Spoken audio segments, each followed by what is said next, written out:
تو اب سوال و جواب کی محفل ہے۔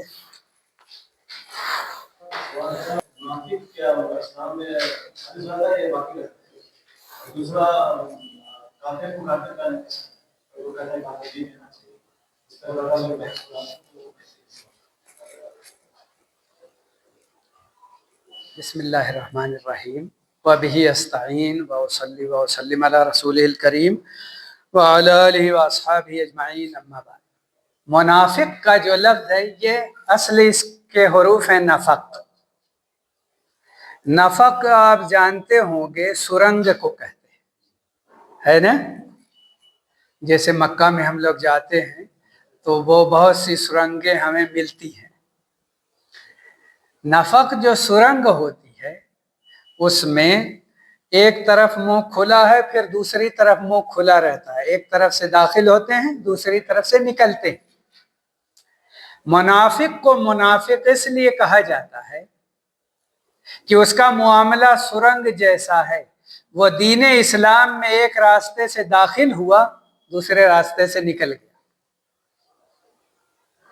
وہ اسلام پر باقی نہیں رہا، تو اس وجہ سے اس کو منافق کہا جاتا ہے۔ یہ لفظی معنی ہے، اگر یہ ذہن میں رہے تو آپ کو سمجھ میں آئے گا کہ یہ وہ لوگ ہیں جو کلمہ پڑھے، اسلام میں داخل ہوئے اور پھر باہر نکل گئے، اسلام پر باقی نہیں رہے۔ لیکن ہم لوگ غیب کی بات نہیں جانتے اور اسلام کا معاملہ ظاہر پہ فیصلہ کیا جاتا ہے، باطن کا حال اللہ کو معلوم ہے۔ تو جو لوگ دین اسلام پر عمل نہیں کرتے یا دین اسلام کی پابندی نہیں کرتے،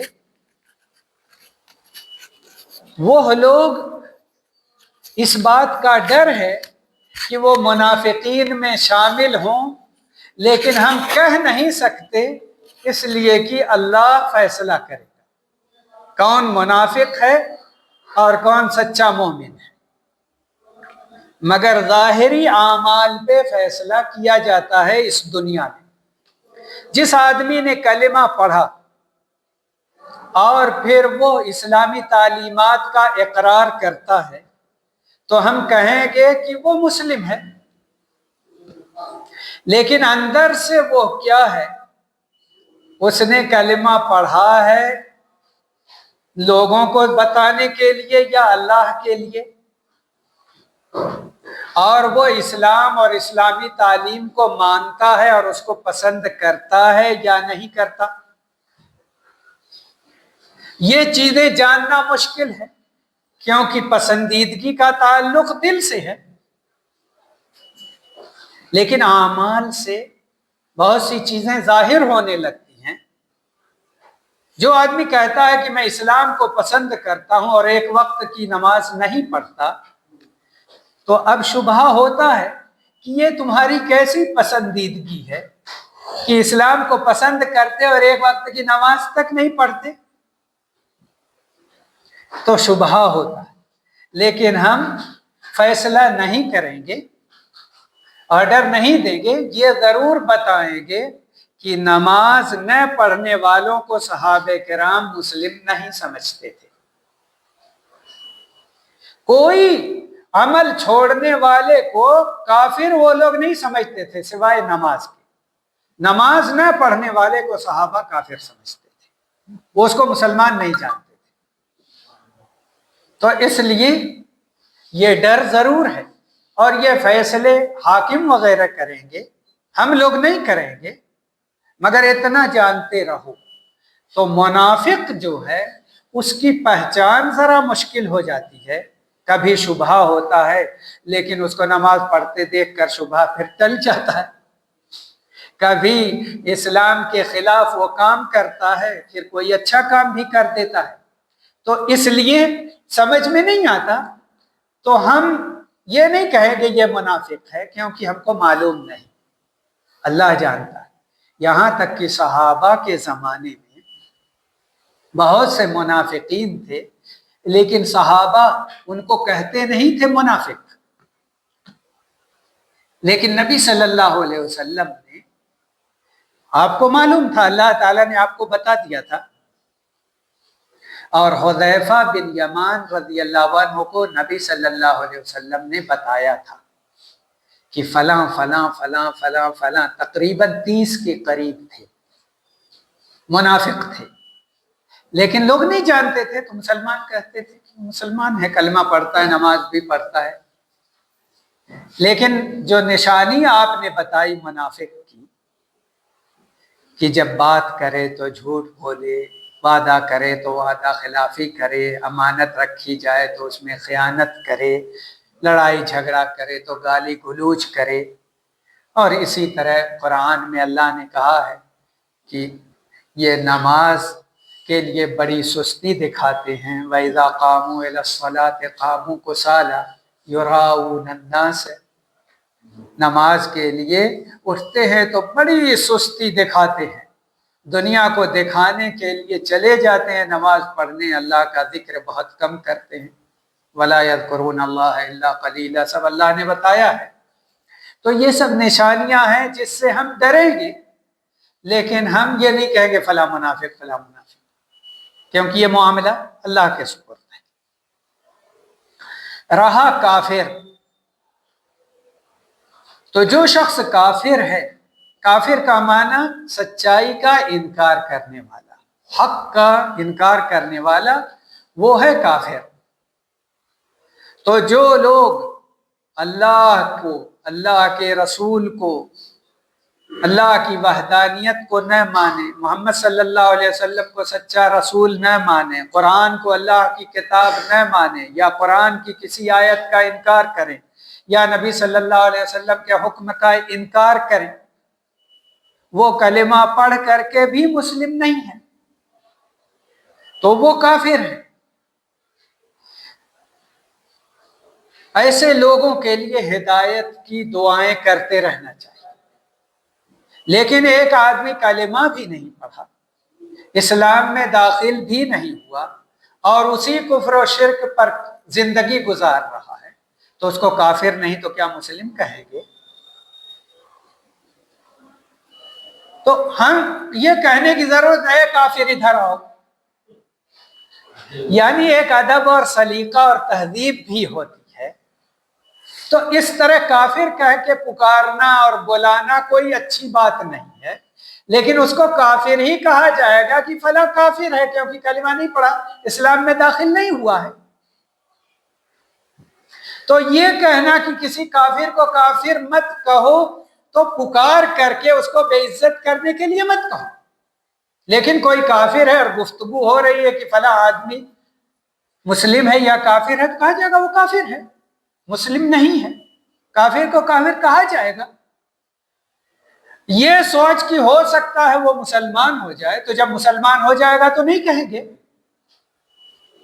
جب تک مسلم نہیں ہے تب تک کہیں گے وہ کافر ہے، اور جب مسلم ہو جائے تو کہا جائے گا مسلم ہے۔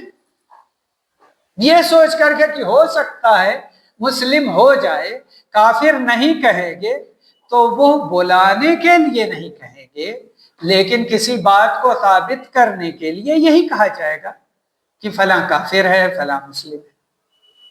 جو کلمہ پڑھتا ہے، اسلام کا پابند ہے، وہ مسلم ہے، جو کلمہ نہیں پڑھتا اور اسلام کا پابند نہیں ہے وہ کافر ہے۔ تو یہ باتیں عام لوگوں میں بڑی عام ہیں کہ وہ کہتے ہیں کافر کو کافر مت کہو، مبادا وہ مسلمان ہو جائے، ممکن ہے کبھی وہ مسلمان ہو جائے۔ ٹھیک ہے، جب مسلمان ہو جائے گا تو کافر اس کو نہیں کہا جائے گا، اس کو کہا جائے گا وہ مسلم ہے، لیکن جب تک وہ کلمہ نہیں پڑھا، اسلام میں داخل نہیں ہوا، تب تک جب اس کے بارے میں کوئی بات ہوگی تو یہی کہا جائے گا۔ پکارنے کے لیے یہ صحیح ہے کہ کسی بھی شخص کو چاہے وہ کمتر ہی ہو، اس کی کمتری ظاہر کر کے اس کو پکارنا بلانا یہ اسلامی ادب کے خلاف ہے، کیونکہ اس طرح وہ اسلام سے دور اور ہو جائے گا۔ اور ہمارا مقصد یہ ہے کہ لوگوں کو اسلام کے قریب کرو، تاکہ لوگ اسلام کی باتیں سنیں اور جانے، اور پھر اس کے بعد ان کی مرضی۔ اللہ کے نبی صلی اللہ علیہ وسلم کے پاس کافر آیا تو آپ نے اس کی خدمت کی، اس کو جگہ دی، پناہ دی، تو کیا کہا؟ حتی یسمع کلام اللہ، تاکہ یہ اللہ کا کلام سن لے۔ ہمارے پاس آئے گا، بیٹھے گا، رہے گا تو اللہ کا کلام سن لے گا، کوئی آیت سن لے گا، ہو سکتا ہے کوئی بات اچھی لگے، اسلام کے قریب آ جائے۔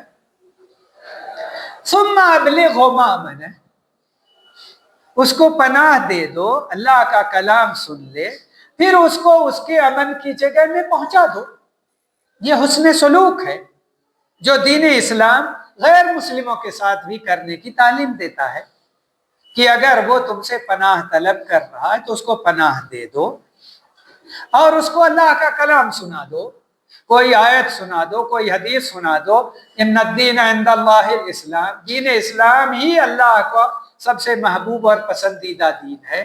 آیت سنا دو، ومن یبتغ غیر الاسلام دینا فلن يقبل منه وهو في الاخرة من الخاسرین، جو اسلام کے علاوہ کسی دین کو چاہے گا تو اللہ ہرگز اس کا دین قبول نہیں کرے گا، وہ آخرت میں خسارہ پانے والوں میں سے ہوگا۔ سنا دو، آیت سنا دو، کہو کہ یہ قرآن کی آیت ہے۔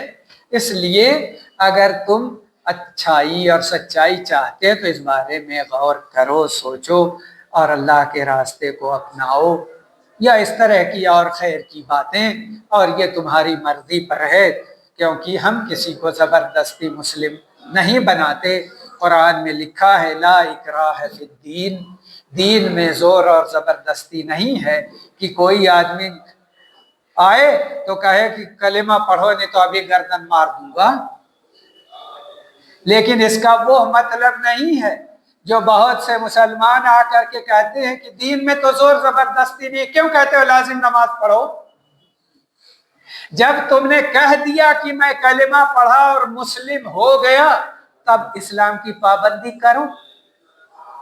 اگر کلمہ نہ پڑھے ہوتے تو ہم تم پر زبردستی نہ کرتے، کیونکہ نبی صلی اللہ علیہ وسلم مسجد میں حاضری لیتے تھے۔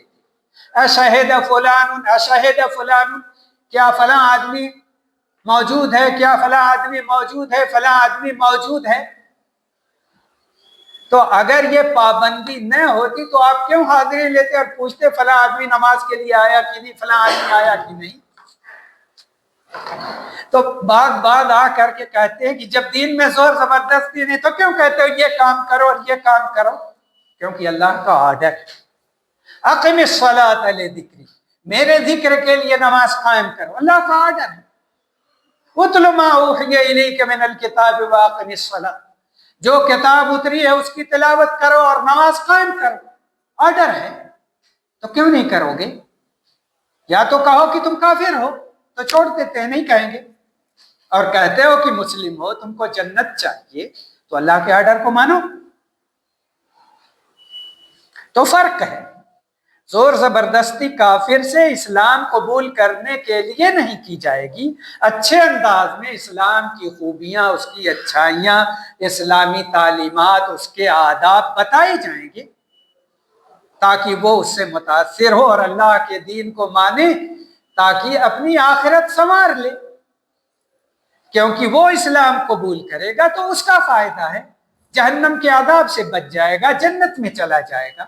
اسلام قبول نہیں کرے گا، اس کا نقصان ہے، جہنم میں جائے گا اور اسی میں چیختا چلاتا رہے گا، نہ پانی نصیب ہوگا، نہ کھانا نصیب ہوگا سوائے پھوڑ اور کانٹے دار پھل کے۔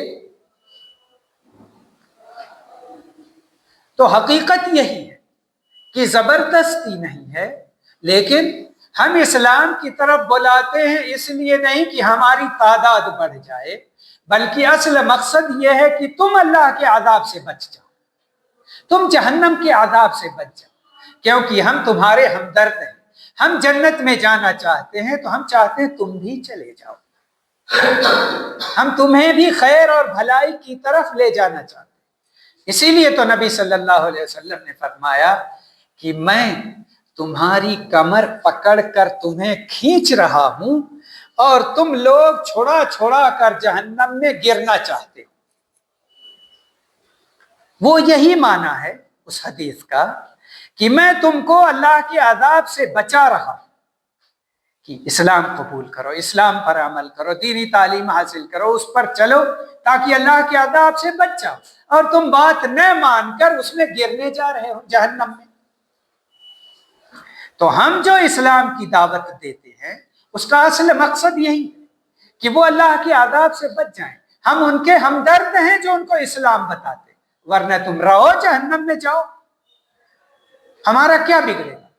لیکن دین اسلام کہتا ہے لوگوں کو اللہ کا دین بتاؤ، ان کو بتاؤ۔ جب نبی صلی اللہ علیہ وسلم نے بھیجا تھا معاذ بن جبل رضی اللہ عنہ کو یمن، تو آپ نے فرمایا تھا کہ ان کو بتاؤ کہ اللہ کے سوا کوئی معبود برحق نہیں ہے اور محمد صلی اللہ علیہ وسلم اللہ کے رسول ہے، اور جب وہ یہ مان لیں تب ان کو بتاؤ کہ اللہ نے 5 وقت تم پر نماز فرض کر دی ہے۔ تو یہ تعلیم دینے کے لیے آپ نے بھیجا تھا نبی صلی اللہ علیہ وسلم۔ تو یہ تعلیم دینا اللہ اور اس کے رسول کا حکم ہے، تو ہم بتائیں گے۔ اگر ڈائریکٹ نہیں سنو گے تو جلسہ کریں گے، لاؤڈ اسپیکر سے عام بات لوگوں کو سنائیں گے تاکہ ہمارے آدمی بھی سنیں، تم بھی سنو۔ تب تو نہیں آ کر کے لڑو گے کہ کیوں مجھ سے کہا کہ مسلم بن جاؤ۔ لیکن اسلام کی خوبیاں ظاہر کی جائیں گی، اسلام کی اچھائیاں بتائی جائیں گی، اور ان کے لیے ہدایت کی دعا بھی کی جائے گی۔ بات واضح؟ الحمدللہ۔